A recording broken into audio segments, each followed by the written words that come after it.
Hello friends, ఇక ఈరోజు promo అయితే ఇది ఏం జరుగుతుంది అని అంటే ఈరోజు అప్డేట్ ఏంటో చెప్తాను. తప్పకుండా వీడియోనైతే లైక్ చేసి చూడండి ఫ్రెండ్స్. ఉన్నదే 2 నిమిషాలు. అయితే ఈ వారం క్యాప్టెన్సీ కంటెండర్కి కొంచెం కొత్త సిస్టమ్ అయితే తీసుకొచ్చారు బిగ్ బాస్. అది ఏంటి అంటే లాస్ట్ టైం మీరు చూసే ఉంటారు, ఓల్డ్ కంటెస్టెంట్స్ హౌస్లోకి వచ్చి వీళ్ళతో గేమ్స్ ఆడతారనమాట, టాస్క్లు ఆడతారు. అయితే ఇంకా అదే విధంగా ఈ సీజన్లో కూడా అట్లనే పెట్టిర్రు. ఇక బయట నుంచి ఇద్దరిద్దరు చొప్పున వస్తారు, వచ్చి ఒక్కొక్క కంటెస్టెంట్తో టాస్క్లు ఆడి ఇంకా క్యాప్టెన్సీ కంటెండర్స్ అయ్యే విధానాన్ని అయితే ప్రక్రియ జరిపిస్తారనమాట. అయితే ఫస్ట్ ప్రియాంక జైన్, గౌతమ్ కృష్ణ వీళ్ళిద్దరైతే హౌస్లోకి ఎంటర్ అవుతారు. ఈరోజు ఎంటర్ కాగానే వీళ్ళిద్దరు ఎవరితో టాస్క్ ఆడతారు అని అంటే పవన్ కళ్యాణ్తో టాస్క్ అయితే ఆడతారు వీళ్ళిద్దరు.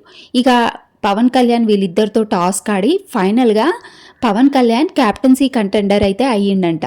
ఇక కళ్యాణ్ ఫ్యాన్స్కి అయితే ఇది ఒక గుడ్ న్యూస్ అనే చెప్పాలి. ఇక ఇది లాస్ట్ క్యాప్టెన్సీ, ఇంకా తర్వాత క్యాప్టెన్ అనేవాళ్ళు ఉండరు హౌస్లో. అయితే ఇక లాస్ట్ క్యాప్టెన్ ఎవరెవరు అవుతారు అనేది డిసైడ్ చేసేది ఈ బయట నుంచి వచ్చేవాళ్ళే. అయితే ఇక ప్రియాంక జైన్, గౌతమ్ కృష్ణ రాగానే వీళ్ళ ముగ్గురికి అయితే ఒక టాస్క్ పెడతారు. వీళ్ళ ముగ్గురికి పెట్టిన టాస్క్లో పవన్ కళ్యాణ్ అయితే క్యాప్టెన్సీ కంటెండర్ అయితే అవుతాడు.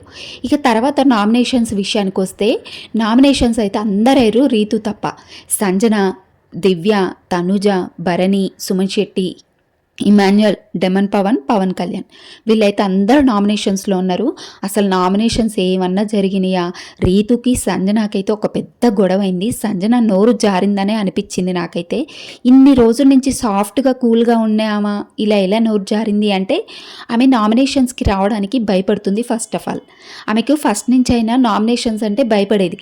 అప్పుడు కొంచెం ఈజీగా తీసుకునేది స్టార్టింగ్లో, కానీ ఇప్పుడు భయపడుతుందని నాకైతే అనిపిస్తుంది. ఇక భయంలో ఆమె మాటలు జారేస్తుంది. రీతునైతే అనడం తప్పనిపించింది, రీతుని డెమన్ విషయంలో. ఇంకా మీరిద్దరు అనేసి అనడము ఇంకా నాకు చాలా రాంగ్గా మాట్లాడింది సంజన అనిపించింది. ఇక తనుజకు దివ్య గట్టిగా అవుతుంది అనుకుంటే ఇక వీళ్ళిద్దరు కాంప్రమైజ్ అయిపోయారు. ఇక మళ్ళీ హగ్ చేసుకుర్రు అనమాట. ఇంతటితో క్లోజ్ చేద్దామన్న గొడవ అని వీళ్ళిద్దరు హగ్ చేసుకురు. ఇక భరణి అయితే దివ్య నామినేట్ చేసే విధానం సూపర్ అనిపించింది. ఇక అదే కదా భరణి విషయంలో కావాల్సింది.